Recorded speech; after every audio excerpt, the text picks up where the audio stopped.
Halo semuanya, terutama buat kalian yang sedang memiliki bayi dan balita.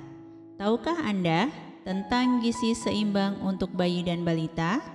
Simak ulasannya di channel YouTube di sini. Anak dengan asupan gizi seimbang akan mempunyai tulang dan otot yang sehat dan kuat, sehingga massa tubuh anak akan bertambah dan anak akan bertambah tinggi. Pada kesempatan ini, kita akan membahas topik tentang gizi seimbang untuk bayi dan balita. Dan subtopiknya, yang pertama adalah pengertian pemenuhan gizi pada bayi dan balita. Yang kedua, manfaat gizi balita. Yang ketiga, fungsi gizi untuk bayi dan balita. Yang keempat, akibat gizi tidak seimbang untuk balita. Dan yang kelima, menu seimbang untuk balita. Yang pertama, pengertian pemenuhan gizi pada balita. Gizi adalah suatu zat yang berguna dan dibutuhkan oleh tubuh untuk pertumbuhan dan perkembangan. Pemenuhan gizi anak harus diperhatikan sedini mungkin, yaitu sejak mereka dalam kandungan, melalui makanan ibu hamil. Gizi seimbang meliputi karbohidrat, protein, lemak, mineral, vitamin dengan jumlah yang sesuai dengan kebutuhan tubuh, yaitu jenis kelamin, umur, dan status kesehatan. Gizi yang optimal untuk tumbuh kembang anak, di antaranya menjaga daya tahan tubuh balita sehingga tidak mudah terserang penyakit, mempercepat pertumbuhan fisik, untuk mengembangkan otak dan mental anak, memenuhi kebutuhan gizi balita, sehingga balita menjadi lebih aktif dan bersemangat, serta tidak mudah lelah. Fungsi gizi untuk bayi dan balita. Yang pertama, karbohidrat. Karbohidrat berfungsi untuk sumber energi dan perbaikan jaringan tubuh yang telah rusak. Sumber karbohidrat bisa didapatkan dari roti, jagung, kentang, mie, gandum, dan beras. Yang kedua, protein. Protein digunakan untuk mengembangkan otak serta membentuk kekebalan tubuh. Sumber protein ada dua. Yang pertama nabati dan yang kedua hewani. Sumber protein nabati bisa kita dapatkan dari tahu, tempe, kedelai, dan kacang-kacangan. Sedangkan sumber protein hewani bisa didapatkan dari daging merah, ayam, telur, dan ikan. Yang ketiga, lemak. Lemak dibutuhkan untuk pertumbuhan.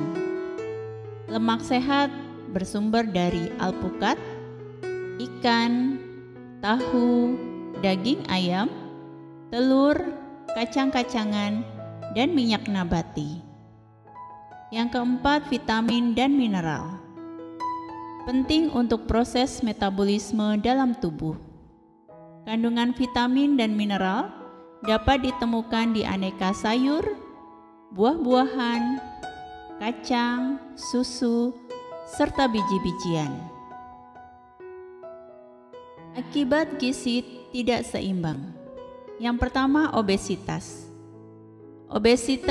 Timbulnya obesitas ini dipengaruhi oleh berbagai faktor, di antaranya faktor keturunan dan lingkungan. Tentu saja faktor utama adalah asupan energi yang tidak sesuai dengan penggunaan. Ini menurut Evan Hein 1992. Obesitas sering terjadi karena kalori yang masuk lebih banyak daripada yang digunakan atau yang dibakar. Penyebab obesitas bisa dari gaya hidup yang tidak sehat, yaitu kebiasaan makan makanan yang tinggi gula atau lemak. Yang kedua, jarang olahraga sehingga pembakaran lemaknya sedikit. Yang ketiga, karena gangguan hormon, ketidakseimbangan yang berasal dari hormon kortisol, tiroid, glukagon, insulin, dan estrogen. Yang keempat, faktor genetik. Orang tua yang obesitas, kemungkinan 70-80% anak-anaknya akan obesitas. Akibat gizi tidak seimbang yang kedua, yaitu kekurangan energi dan protein atau KEP. Gangguan asupan gizi yang bersifat akut menyebabkan anak kurus kering yang disebut dengan wasting.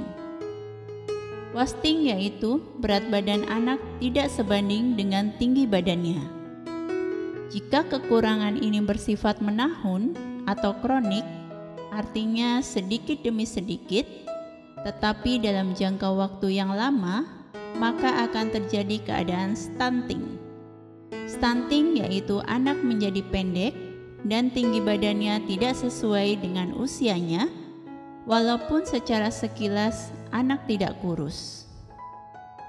Perlu diingat bahwa pendek belum tentu stunting, sedangkan anak stunting pasti terlihat pendek. Menu seimbang untuk balita. Usia 0-6 bulan. ASI eksklusif. Tidak diberikan makanan tambahan. ASI diberikan sesuai dengan keinginan. ASI merupakan satu-satunya makanan yang mengandung zat gizi yang dibutuhkan untuk pertumbuhan bayi usia 0-6 bulan.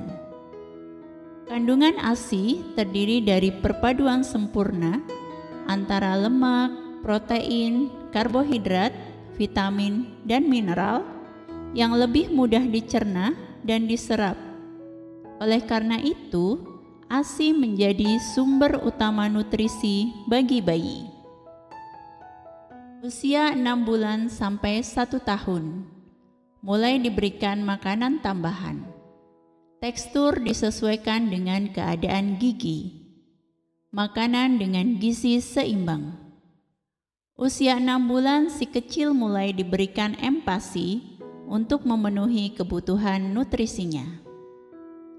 Usia lebih dari 1 tahun, makanan dengan gizi seimbang, makanan seperti orang dewasa, sedikit tapi sering. Usia 12 bulan, gigi anak sudah jauh lebih banyak sehingga memudahkannya saat mengunyah. Kesimpulannya, agar anak sehat, status gizi harus baik. Bila status gizi baik, tumbuh kembang anak akan optimal. Demikian tadi ulasan mengenai gizi seimbang untuk bayi dan balita. Salam sehat buat semuanya, semoga bermanfaat.